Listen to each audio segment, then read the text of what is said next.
जिंदगी की कीमत क्या है? एक बार की बात है, गौतम बुद्ध अपने शिष्यों को जिंदगी से जुड़ी अच्छी बुरी चीजों का ज्ञान दे रहे थे। सभी शिष्य उनकी बातों को बहुत ध्यान से सुन रहे थे। उन सभी में एक शिष्य ऐसा था जिसे प्रश्न पूछने की बहुत आदत थी। सिक्के लगाई।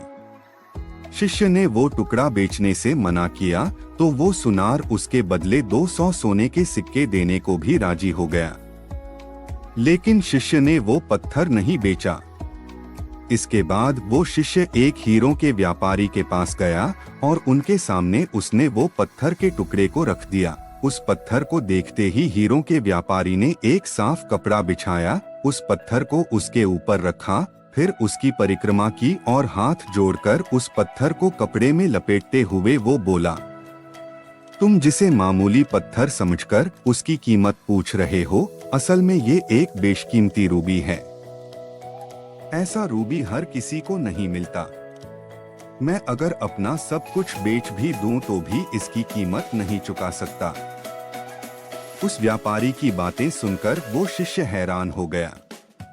वो दौड़ा दौड़ा सीधा बुद्ध के पास आया और उन्हें उसने जो कुछ भी बाजार में हुआ वो सब बताया। उसकी अचरज भरी बातें सुनकर गौतम बुद्ध बोले, तुम्हारे सवाल का जवाब इस रूबी की कीमत में ही छिपा है। हमारा जीवन भी एक रूबी है। रूबी की तरह ये भी बेशकीमती है, लेकिन हम इस बात को हमेशा नजरअंदाज करते हैं और अपने जीवन का मूल्य नहीं समझते। हम दूसरों को देखकर और उनके जैसा जीवन जीने की कोशिश में अपने जीवन की कीमत को कम कर देते हैं। हम ये सोचते हैं कि हमारी जिंदगी की कीमत वही है जो दूसरे हमें बताते हैं, लेकिन ये बात हमेशा ध्यान रखना कि सामने वाला अपनी हैसियत, बुद्धि और अपनी समझ के हिसाब से तुम्हारी कीमत लगाता है। सीख जो हमें गौतम बुद्ध की प्रेरणादायक कहानी से मिलती है, जिंदगी सिर्फ एक बार मिलती है, इसलिए इसको बर्बाद ना करें। अपनी जिंदगी को उतना ही कीमती समझें जितना कीमती आप अपने बैंक में रखे रुपयों को समझते हैं। आज के समय में लोग अपनी जिंदगी से ज्यादा कीमती प्यार, पैसों और दिखावे से भरी चीजों को समझते हैं। प्यार के चक्कर में लोग सुसाइड कर लेते हैं।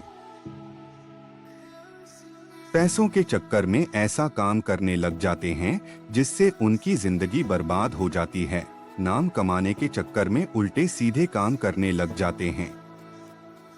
हमेशा याद रखें कि दिखावा करना जरूरी नहीं है। प्यार दोबारा मिल सकता है, पैसा फिर कमाया जा सकता है, लेकिन जिंदगी को फिर से पाया नहीं जा सकता।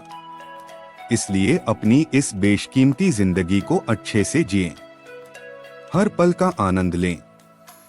कभी ये ना सोचें कि आप इस दुनिया में किसी काम के नहीं है, ना कभी ये सोचें कि आपकी जिंदगी व्यर्थ है। आपके होने या ना होने से कुछ फर्क नहीं पड़ता। जब भी ऐसे नेगेटिव विचार आपके मन में आए तो खुद को बस ये याद दिलाएं कि जीवन एक रूबी है और ये बेशकीमती है।